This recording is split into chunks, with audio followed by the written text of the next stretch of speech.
Well, friends, first of all, thanks to Sundarajan sir for explaining in detail about the global and domestic. So there were some major announcements that have been made in this particular policy meeting, monetary policy meeting. So he has explained why he believes that Indian economy, irrespective of whatever is happening globally, three Ds which are providing ample opportunities to our economy. And he says this 5 into 3 into 3 matrix of fundamentals provides necessary. I think I was making specific reference to this in order to bring home what was the context. One is there was stable economic growth, 7.4% was the GDP growth for the last quarter. And for the year as a whole, it was 6.5%. That was one particular factor.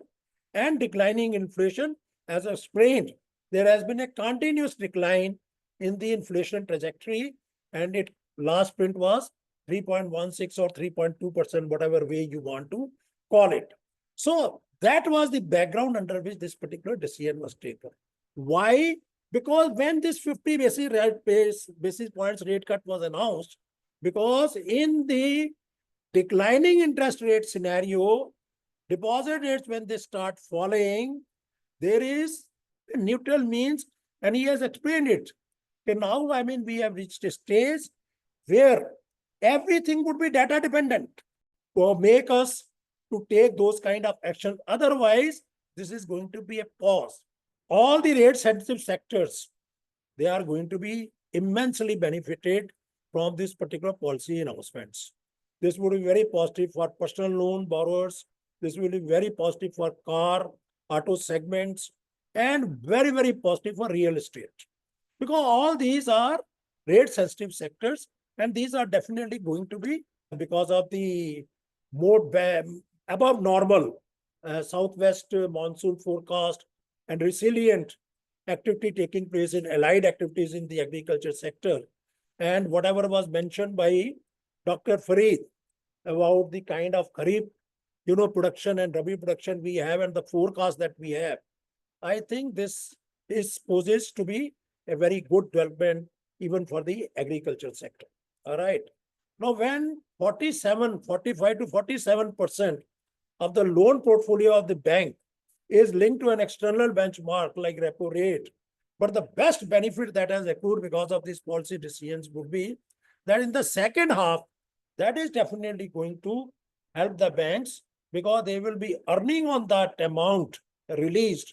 So far as treasuries of the banks are concerned, you would have seen the day the announcement was made.